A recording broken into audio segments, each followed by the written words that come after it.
संजय बोले, उस प्रकार करुणा से व्याप्त और आंसुओं से पूर्ण तथा व्याकुल नेत्रों वाले शोक युक्त उस अर्जुन के प्रति भगवान मधुसूदन ने यह वचन कहा।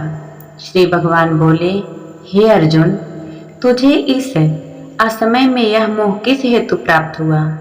क्योंकि ना तो यह श्रेष्ठ पुरुषों द्वारा आचरित है, न स्वर्ग को देने वाला है और न कीर्ति को करने वाला ही है। इसलिए हे अर्जुन, नपुंसकता को मत प्राप्त हो, तुझमें यह उचित नहीं जान पड़ती। हे परंतप, हृदय की तुच्छ दुर्बलता को त्याग कर युद्ध के लिए खड़ा हो जा। अर्जुन बोले, हे मधुसूदन, मैं रणभूमि में किस प्रकार बाणों से भीष्म पितामह और द्रोणाचार्य के विरुद्ध लड़ूंगा? क्योंकि हे अरिशोदन, वे दोनों ही पूजनीय हैं। इसलिए इन महानुभाव गुरुजनों को ना मैं मार कर इस लोक में भिक्षा का अन्न भी खाना कल्याणकारक समझता हूँ, क्योंकि गुरुजनों को मार कर भी इस लोक में रुधि से सने हुए अर्थ और कामरूप भोगों को ही तो भोगूंगा। हम यह भी नहीं जानते कि हमारे लिए युद्ध करना और न करना, इन दोनों में से कौन सा श्रेष्ठ है, अथवा यह भी नहीं जानते कि उन्हें हम जीतेंगे या हमको वे जीतेंगे। और जिनको मारकर हम जीना भी नहीं चाहते, वे ही हमारे आत्मीय धृतराष्ट्र के पुत्र हमारे मुकाबले में खड़े हैं। इसलिए कायरता रूप दोष से उपहत हुए स्वभाव वाला तथा धर्म के विषय में मोहचित्त हुआ मैं आपसे पूछता हूँ, जो साधन निश्चित कल्याणकारक हो वह मेरे लिए कहिए। क्योंकि मैं आपका शिष्य हूँ, इसलिए आपके शरण हुए मुझको शिक्षा दीजिए। मैं आपके शरण आया हूँ। क्योंकि भूमि में निष्कंटक धन धान्य संपन्न राज्य को और देवताओं के स्वामी पने को प्राप्त होकर भी मैं उस उपाय को नहीं देखता हूँ जो मेरी इंद्रियों को सुखाने वाले शोक को दूर कर सके। संजय बोले, हे राजन, निद्रा को जीतने वाले अर्जुन अंतर्यामी श्री कृष्ण महाराज के प्रति इस प्रकार कहकर फिर श्री गोविंद भगवान से युद्ध नहीं करूंगा यह स्पष्ट कहकर चुप हो गए। हे भरतवंशी धृतराष्ट्र, अंतर्यामी श्री कृष्ण महाराज दोनों सेनाओं के बीच में शोक करते हुए उस अर्जुन को हंसते हुए ये वचन बोले। श्री भगवान बोले, हे अर्जुन, तू ना शोक करने योग्य मनुष्यों के लिए शोक करता है और पंडितों से वचन को कहता है, परंतु जिनके प्राण चले गए हैं उनके लिए और जिनके प्राण नहीं गए हैं उनके लिए भी पंडित जन शोक नहीं करते हैं। ना तो ऐसा ही है कि मैं किसी काल में नहीं था या तू नहीं था, अथवा ये राजा लोग नहीं थे, और ना ऐसा ही है कि इससे आगे हम सब नहीं रहेंगे। जैसे जीवात्मा की इस देह में बालकपन, जवानी और वृद्धा अवस्था होती है, वैसे ही अन्य शरीर की प्राप्ति होती है। उस विषय में धीर पुरुष मोहित नहीं होते।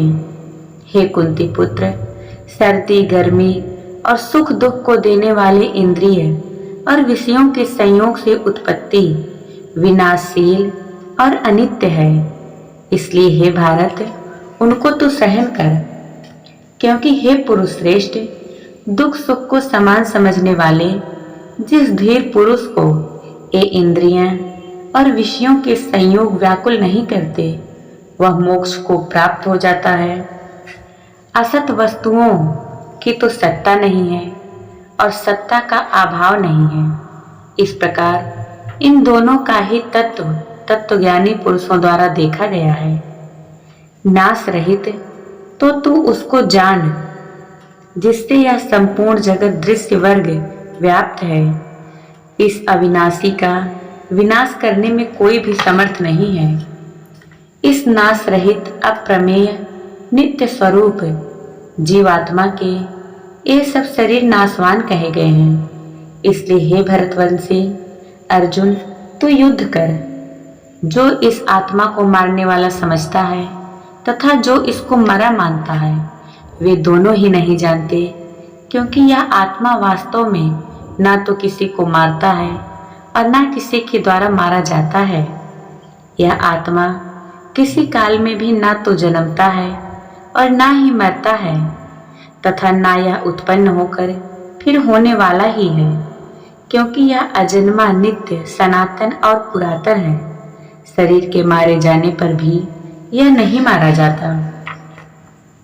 हे प्रथापुत्र अर्जुन, जो पुरुष इस आत्मा को नाश रहित, नित्य, अजन्मा और अव्यय जानता है, वह पुरुष कैसे किसको मरवाता है और कैसे किसको मारता है। जैसे मनुष्य पुराने वस्त्र को त्याग कर दूसरे नए वस्त्र को ग्रहण करता है, वैसे ही जीवात्मा पुराने शरीर को त्याग कर दूसरे नए शरीर को प्राप्त करता है। इस आत्मा को शस्त्र नहीं काट सकते, इसको आग नहीं जला सकती, इसको जल नहीं गला सकता और वायु इसे सुखा नहीं सकती, क्योंकि यह आत्मा अच्छेद्य है। यह आत्मा अदाह्य है, अक्लेद्य है और निस्संदेह अशोष्य है, तथा यह आत्मा नित्य, सर्वव्यापी, अचल, स्थिर रहने वाला और सनातन है। यह आत्मा अव्यक्त है, यह आत्मा अचिंत्य है और यह आत्मा विकार रहित कहा जाता है। इससे हे अर्जुन, इस आत्मा को उपर्युक्त प्रकार से जानकर तू शोक करने के योग्य नहीं है, अर्थात तुझे शोक करना उचित नहीं है। किंतु यदि तू इस आत्मा को सदा जन्मने वाला तथा सदा मरने वाला मानता हो, तो भी हे महाबाहो, तो इस प्रकार शोक करने योग्य नहीं है, क्योंकि इस मान्यता के अनुसार जन्मे हुए मृत्यु की निश्चित है और मरे हुए का जन्म निश्चित है। इससे भी इस बिना उपाय वाले विषय में तू शोक करने के योग्य नहीं है। हे अर्जुन, संपूर्ण प्राणी जन्म से पहले अप्रगट थे और मरने के बाद भी अप्रगट हो जाएंगे, केवल बीच बीच में ही प्रकट हैं। फिर ऐसी स्थिति का क्या शोक करना। कोई एक महापुरुष ही इस आत्मा को आश्चर्य के भांति देखता है और वैसे ही दूसरा कोई महापुरुष ही इसके तत्व का आश्चर्य की भांति वर्णन करता है, तथा दूसरा कोई अधिकारी पुरुष ही इसे आश्चर्य की भांति सुनता है और कोई कोई तो इसे सुनकर भी इसको नहीं जानता। हे अर्जुन, यह आत्मा सबके शरीर में सदा ही अवध्य है। इस कारण संपूर्ण प्राणियों के लिए तू शोक करने योग्य नहीं है। हे पार्थ, तथा अपने धर्म को देखकर भी तू भय करने योग्य नहीं है, यानी तुझे भय नहीं करना चाहिए, क्योंकि क्षत्रिय के लिए धर्मयुक्त युद्ध से बढ़कर दूसरा कोई कल्याणकारी कर्तव्य नहीं है। हे पार्थ, अपने आप प्राप्त हुए और खुले हुए स्वर्ग के द्वार रूप इस प्रकार के युद्ध को भाग्यवान क्षत्रिय लोग ही पाते हैं।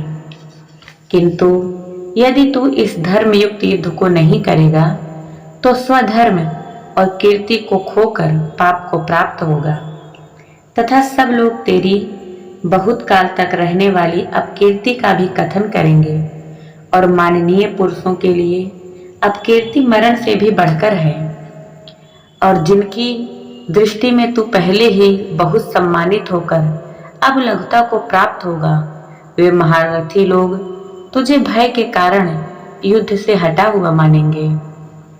तेरे वैरी लोग तेरे सामर्थ्य की निंदा करते हुए तुझे बहुत से ना कहने योग्य वचन भी कहेंगे।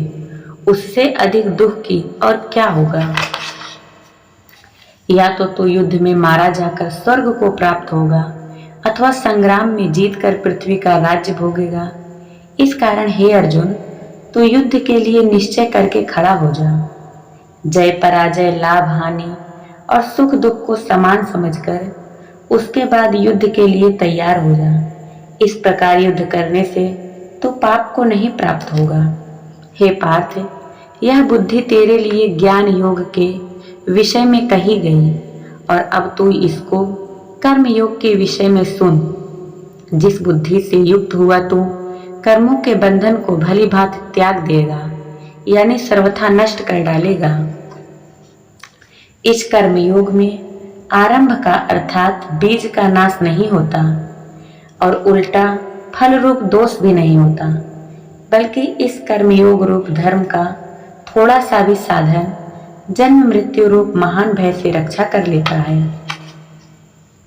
हे अर्जुन, इस कर्मयोग में निश्चयात्मिकता का बुद्धि एक ही होती है, किंतु अस्थिर विचार वाले विवेकहीन साकाम मनुष्यों की बुद्धियां निश्चय ही बहुत भेदों वाली और अनंत होती हैं।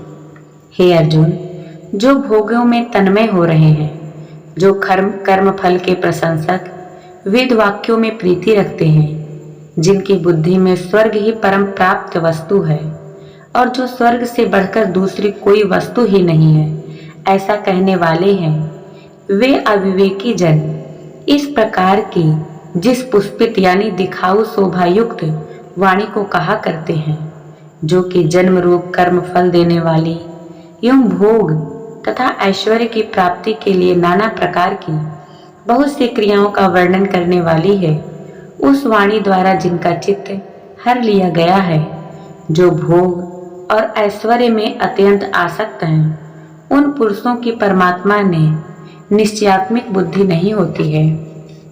हे अर्जुन, वेद उपर्युक्त प्रकार से तीनों गुणों के कार्य रूप समस्त भोगों एवं उनके साधनों का प्रतिपादन करने वाले हैं, इसलिए तू उन भोगों एवं उनके साधनों में आसक्तिहीन, हर्ष शोकादि द्वंद्वों से रहित, नित्य वस्तु परमात्मा में स्थित, योगक्षेम को न चाहने वाला और स्वाधीन अंतःकरण वाला हो।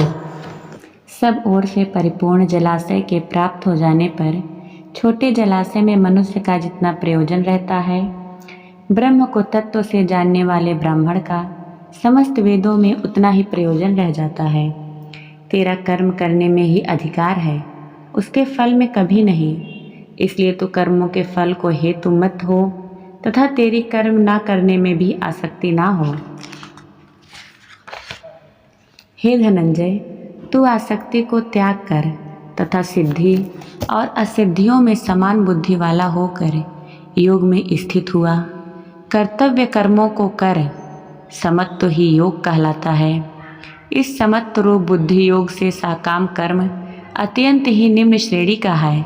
इसलिए हे धनंजय, तुम सब बुद्धि में ही रक्षा का उपाय ढूंढ, अर्थात बुद्धि योग का ही आश्रय ग्रहण कर, क्योंकि फल के हेतु बनने वाले अत्यंत दीन हैं।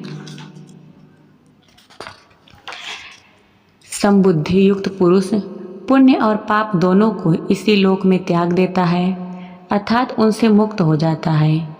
इससे तो समत्व रूप योग में लग जा। यह समत्व रूप योग ही कर्मों में कुशलता है, अर्थात कर्म बंधन से छूटने का उपाय है, क्योंकि समबुद्धि से युक्त ज्ञानी जन कर्मों से उत्पन्न होने वाले फल को त्याग कर जन्म रूप बंधन से मुक्त होकर निर्विकार परम पद को प्राप्त हो जाते हैं। जिस काल में तेरी बुद्धि मोह रूप दलदल को भली भांति पार कर जाएगी, उस समय तू सुने हुए और सुनने में आने वाले इस लोक और परलोक संबंधी सभी भोगों से वैराग्य को प्राप्त हो जाएगा। भांति भांति के वचनों को सुनने से विचलित हुई तेरी बुद्धि जब परमात्मा में अचल और स्थिर ठहर जाएगी, तब तू योग को प्राप्त हो जाएगा, अर्थात तेरा परमात्मा से नित्य संयोग हो जाएगा। अर्जुन बोले, हे केशव, समाधि में स्थित परमात्मा को प्राप्त हुए स्थिर बुद्धि पुरुषों का क्या लक्षण है? वह स्थिर बुद्धि पुरुष कैसे बोलता है, कैसे बैठता है और कैसे चलता है? श्री भगवान बोले, हे अर्जुन, जिस काल में यह पुरुष मन में स्थित संपूर्ण कामनाओं को भली भांति त्याग देता है और आत्मा से आत्मा में ही संतुष्ट रहता है, उस काल में वह स्थित प्रज्ञ कहा जाता है। दुखों की प्राप्ति होने पर जिसके मन में उद्वेग नहीं होता, सुखों की प्राप्ति में जो सर्वथा निष्प्रिय है तथा जिसके राग भय क्रोध नष्ट हो गए हैं, ऐसा मुनि स्थिर बुद्धि वाला कहा जाता है। जो पुरुष सर्वत्र स्नेह रहित हुआ, उस शुभ या अशुभ वस्तुओं को प्राप्त होकर ना प्रसन्न होता है ना द्वेष करता है, उसकी बुद्धि स्थिर है। और कछुआ सब ओर से अपने अंगों को जैसे समेट लेता है, वैसे ही जब यह पुरुष इंद्रियों के विषयों से इंद्रियों को सब प्रकार से हटा लेते हैं, तब उसकी बुद्धि स्थिर हो जाती है। इंद्रियों के द्वारा विषयों को ग्रहण न करने वाले पुरुष के भी केवल विषय तो निवृत्त हो जाते हैं, परंतु उनमें रहने वाली आसक्ति निवृत्त नहीं होती। इसलिए स्थित प्रज्ञ पुरुषों की तो आसक्ति भी परमात्मा का साक्षात्कार करके निवृत्त हो जाती है। हे अर्जुन, आसक्ति का नाश न होने के कारण ये प्रमथन स्वभाव वाली इंद्रियां यत्न करते हुए बुद्धिमान पुरुष के मन को भी बलात् हर लेती हैं।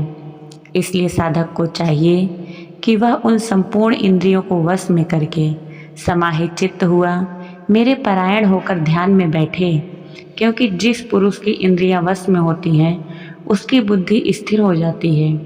विषयों का चिंतन करने वाले पुरुष की उन विषयों में आसक्ति हो जाती है। आसक्ति से उन विषयों की कामना उत्पन्न होती है और कामना में विघ्न पड़ने से क्रोध उत्पन्न होता है। क्रोध से अत्यंत मूर्छा भाव उत्पन्न हो जाता है। मूर्छा भाव से स्मृति में भ्रम हो जाता है। स्मृति में भ्रम हो जाने से बुद्धि अर्थात ज्ञान शक्ति का नाश हो जाता है और बुद्धि का नाश हो जाने से यह पुरुष अपनी स्थिति से गिर जाता है।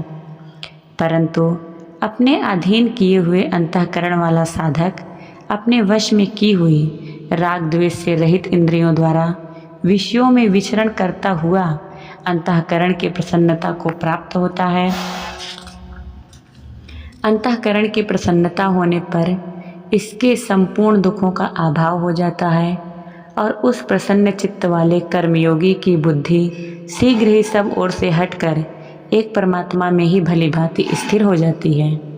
ना जीते हुए मन और इंद्रियों वाले पुरुषों में निश्चयात्मिकता बुद्धि नहीं होती और उस अयुक्त मनुष्य के अंतःकरण में भावना भी नहीं होती तथा भावनाहीन मनुष्य को शांति नहीं मिलती। और शांति रहित मनुष्यों को सुख कैसे मिल सकता है? क्योंकि जैसे जल में चलने वाली नाव को वायु हर लेती है, वैसे ही विषयों में विचरती हुई इंद्रियों से मन जिस इंद्रियों के साथ रहता है वह एक ही इंद्रिय इस अयुक्त पुरुष की बुद्धि को भी हर लेती है। इसलिए हे महाबाहो, जिस पुरुष की इंद्रियों के विषयों से सब प्रकार निग्रह की हुई हैं, उसी की बुद्धि स्थिर है। संपूर्ण प्राणियों के लिए जो रात्रि के समान है, उस नित्य ज्ञान स्वरूप परमानंद की प्राप्ति में स्थित प्रज्ञ योगी जागता है।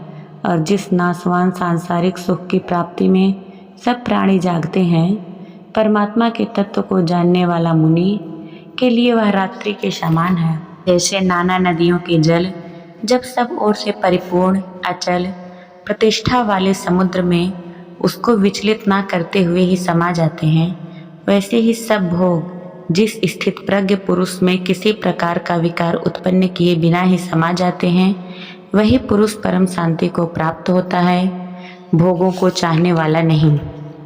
जो पुरुष संपूर्ण कामनाओं को त्याग कर ममता रहित, अहंकार रहित और स्पृहा रहित हुआ विचरता है, वही शांति को प्राप्त होता है, अर्थात वह शांति को प्राप्त है।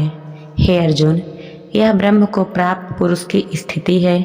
इसको प्राप्त होकर योगी कभी मोहित नहीं होता और अंतकाल में भी इस ब्रह्मी स्थित में स्थित होकर ब्रह्मानंद को प्राप्त हो जाता है।